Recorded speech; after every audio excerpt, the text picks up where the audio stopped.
അസ്സലാമു അലൈക്കും. Welcome back to our channel. ഇന്ന് ഞാൻ ഉണ്ടാക്കാൻ പോകുന്നത് ഒരു അടിപൊളി ബോംബെ ഹൽവയാണ്.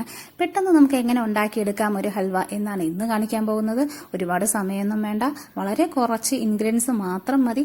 അപ്പോൾ ഞാൻ ഒട്ടും താമസിപ്പിക്കുന്നില്ല, നമുക്ക് വീട്ടിലോട്ട് പോകാം. അതിന് വേണ്ടിയിട്ട് ഒരു 1/2 കപ്പ് കോൺഫ്ലവർ ബൗളിലിട്ട് കൊടുക്കുന്നുണ്ട്. കൂടെ തന്നെ 1 ഗ്ലാസ് വെള്ളം അതിലേക്ക് ചേർത്ത് കൊടുത്ത് നല്ലതുപോലെ മിക്സ് ചെയ്തെടുക്കുക. നല്ലതുപോലെ മിക്സ് ചെയ്തെടുക്കുക. കട്ടയൊന്നും പിടിക്കാതെ നല്ലതുപോലെ മിക്സ് ചെയ്തെടുക്കണം.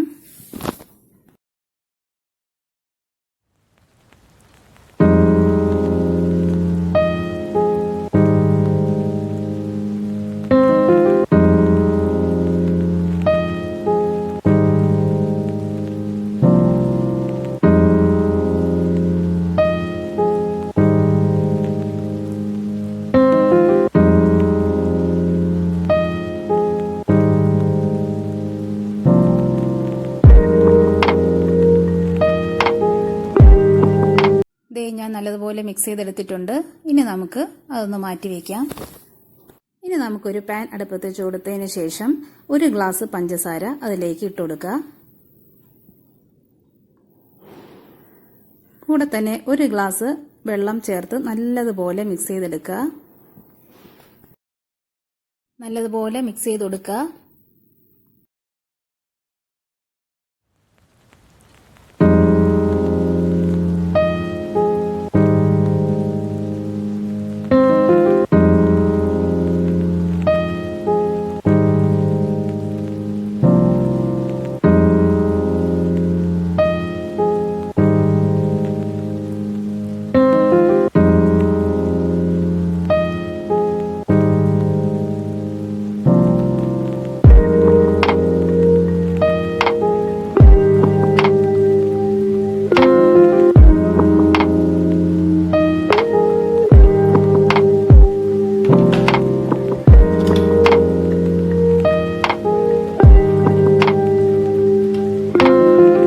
നല്ലതുപോലെ തിളച്ച് വരുമ്പോൾ നമ്മൾ നേരത്തെ തയ്യാറാക്കി വെച്ച കോൺഫ്ലവർ കുറേശ്ശെ ആയിട്ട് ഇതിലേക്ക് ചേർത്ത് കൊടുക്കുക.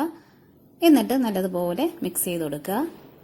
ഒരുമിച്ച് ഒഴിച്ചു കൊടുക്കരുത്, കുറേശ്ശെ ഒഴിച്ച് വേണം മിക്സ് ചെയ്യാനായിട്ട്. അല്ലാന്നുണ്ടെങ്കിൽ ചിലപ്പോൾ കട്ട പിടിക്കാൻ സാധ്യതയുണ്ട്. അപ്പോൾ കുറേശ്ശെ ഇവിടെ ഒഴിച്ചു കൊടുത്ത് നല്ലതുപോലെ മിക്സ് ചെയ്തെടുക്കുന്നുണ്ട്.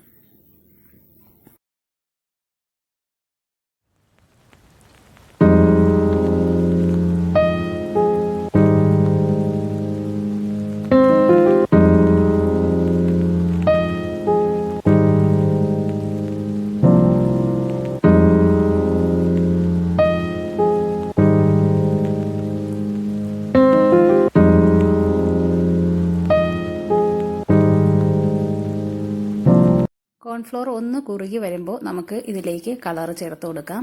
ഞാനിവിടെ റാസ്ബെറി റെഡാണ് ചേർത്ത് കൊടുത്തിട്ടുള്ളത്.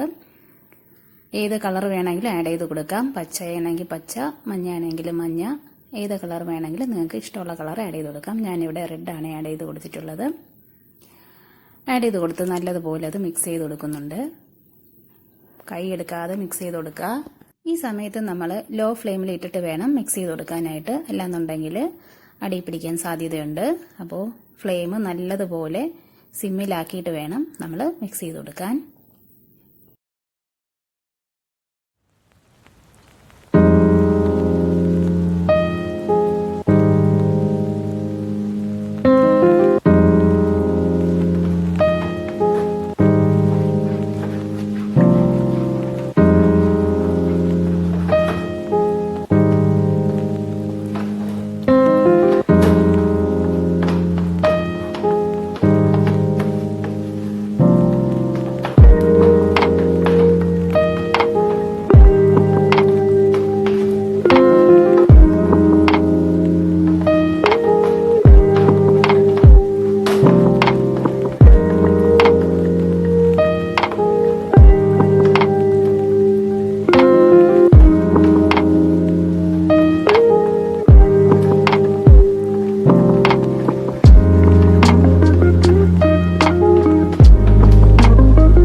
സമയമൊന്നും വേണ്ടി വന്നില്ല. ജസ്റ്റ് ഒന്ന് കുറുകി വന്നപ്പോഴത്തേക്കും ഞാൻ ഇതിലേക്ക് 4 ടീസ്പൂൺ നെയ്യ് ചേർത്ത് കൊടുക്കുന്നുണ്ട്.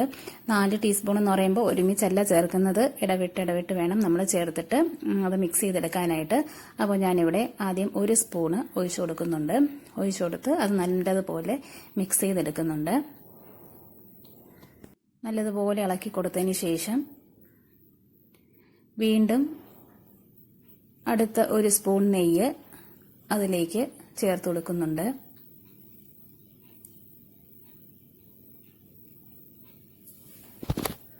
രണ്ടാമത്തെ സ്പൂണ് നെയ്യ് അതിലേക്ക് ഒഴിച്ചു കൊടുത്ത് അതും നല്ലതുപോലെ മിക്സ് ചെയ്ത് കൊടുക്കുക. ഈ സമയത്തൊക്കെ ഫ്ലെയിം ലോ ഫ്ലെയിമിലാക്കി വെച്ചിട്ട് വേണം നമ്മളത് മിക്സ് ചെയ്തെടുക്കാനായിട്ട്. ഒരു 5 മിനിറ്റ് നമ്മളിങ്ങനെ ഇളക്കി കൊടുത്തതിന് ശേഷം വീണ്ടും അടുത്ത 3ാമത്തെ സ്പൂണ് നെയ്യ് ഒഴിച്ചു കൊടുക്കുക. ഒഴിച്ചു കൊടുത്ത് നല്ലതുപോലെ മിക്സ് ചെയ്തെടുക്കുക. ഒരുപാട് സമയമൊന്നും വേണ്ട കേട്ടോ ഇത് ചെയ്തെടുക്കാനായിട്ട്, വളരെ പെട്ടെന്ന് തന്നെ തയ്യാറാക്കിയെടുക്കാം. കുറച്ചൊന്ന് നമ്മൾ ഇളക്കി കൊടുത്തതിന് ശേഷം വീണ്ടും 4ാമത്തെ സ്പൂണ് നെയ്യ് ഒഴിച്ചു കൊടുക്കുക. കണ്ടോ, അപ്പോൾ 4 സ്പൂണ് നെയ്യ് ഒഴിച്ചു കൊടുത്തിട്ടുണ്ട്. അതിൻ്റെ കൂടെ തന്നെ ഞാനിവിടെ കാഷ്നട്ടും ബദാമും ക്രഷ് ചെയ്തത് ചേർത്ത് കൊടുക്കുന്നുണ്ട്. നിങ്ങൾക്ക് ഏത് നട്ട്സ് വേണമെങ്കിലും ചേർത്ത് കൊടുക്കാം. കറുത്ത മുന്തിരി ആയാലും കാഷ്നട്ടായാലും ബദാമായാലും പിസ്ത ആയാലും ഏത് വേണമെങ്കിലും നിങ്ങൾക്ക് ചേർത്ത് കൊടുക്കാം. ഞാനിവിടെ കാഷ്നട്ടും ബദാമുമാണ് ക്രഷ് ചെയ്തത് ചേർത്ത് കൊടുത്തത്. ചേർത്ത് കൊടുത്തതിന് ശേഷം നല്ലതുപോലെ അത് ഇളക്കി കൊടുക്കുന്നുണ്ട്. കൈയെടുക്കാതെ ഇളക്കി കൊടുക്കുന്നുണ്ട്.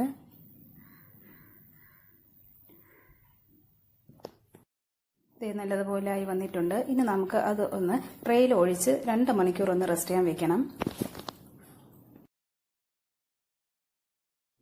അപ്പോൾ അതിന് വേണ്ടിയിട്ട് ഞാൻ ഇവിടെ ഒരു ട്രേ എടുത്തിട്ടുണ്ട്. അതിൽ നെയ്യ് സ്പ്രെഡ് ചെയ്ത് കൊടുത്തിട്ടുണ്ട്. ഇനി നമുക്ക് അതിലേക്ക് ഒഴിച്ചു കൊടുക്കാം. അതിനുശേഷം ഒന്ന് ലെവൽ ചെയ്തെടുക്കണം. നല്ലതുപോലെ ലെവൽ ചെയ്തെടുക്കുക. ഇപ്പോൾ റൗണ്ട് ട്രേ ആയാലും സ്ക്വയർ ട്രേ ആയാലും കുഴപ്പമില്ല, ഏത് വേണമെങ്കിലും നിങ്ങൾക്ക് ചൂസ് ചെയ്യാം. അപ്പോൾ ഞാനിവിടെ റൗണ്ട് ട്രേയിലാണ് ഒഴിച്ചു കൊടുത്തിട്ടുള്ളത്. അതിനുശേഷം നല്ലതുപോലെ ലെവൽ ചെയ്ത് കൊടുക്കുന്നുണ്ട്.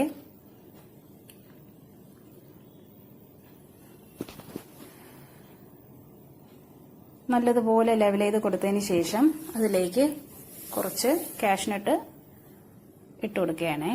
ഒന്ന് ഡെക്കറേറ്റ് ചെയ്തെടുക്കുകയാണ് കേട്ടോ. കാഷ്നട്ട് ഇട്ട് കൊടുത്ത് നല്ലതുപോലെ ഡെക്കറേറ്റ് ചെയ്തെടുത്തിട്ടുണ്ട്. ഇനി നമുക്കിത് 2 മണിക്കൂർ ഒന്ന് റെസ്റ്റ് ചെയ്യാൻ വെക്കണം. അപ്പോൾ ഞാനിവിടെ 2 മണിക്കൂർ ഒന്ന് റെസ്റ്റ് ചെയ്യാൻ വെക്കുകയാണ്. ഇത് 2 മണിക്കൂർ കഴിഞ്ഞ് ഞാൻ തുറന്ന് നോക്കിയാണേ. ഹൽവ നല്ലതുപോലെ സെറ്റായി വന്നിട്ടുണ്ട്. കണ്ടോ, നല്ല തണുത്തിട്ടുണ്ട്. ഇനി നമുക്കതൊരു പ്ലേറ്റിലേക്ക് മാറ്റി കൊടുക്കാം.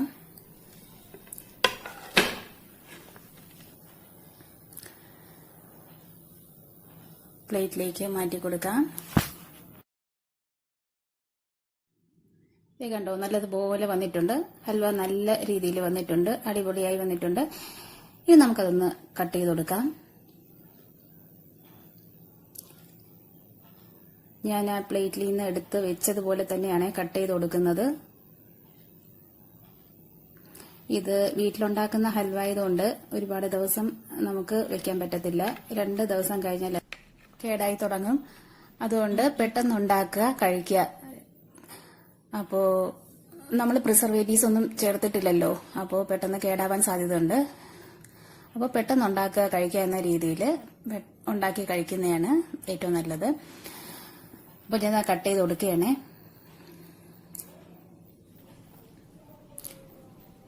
കണ്ടോ, നല്ല പെർഫെക്റ്റ് ആയിട്ട് വന്നിട്ടുണ്ട് ഹൽവ. നല്ലതുപോലെ വന്നിട്ടുണ്ട്. അപ്പോൾ എല്ലാവരും ഒന്ന് ട്രൈ ചെയ്ത് നോക്കണേ. വീഡിയോ ഇഷ്ടപ്പെട്ടിട്ടുണ്ടെങ്കിൽ ലൈക്ക് ചെയ്യുക, ഷെയർ ചെയ്യുക, സബ്സ്ക്രൈബ് ചെയ്യുക, കമന്റ് ചെയ്യുക. എല്ലാവരും ഒന്ന് സപ്പോർട്ട് ചെയ്തേക്കണേ. ഇൻഷാ അല്ലാഹ് ഇനി മറ്റൊരു വീഡിയോ മാറ്റി വരുന്നവരെ tata, bye bye, see you, thanks for watching, by.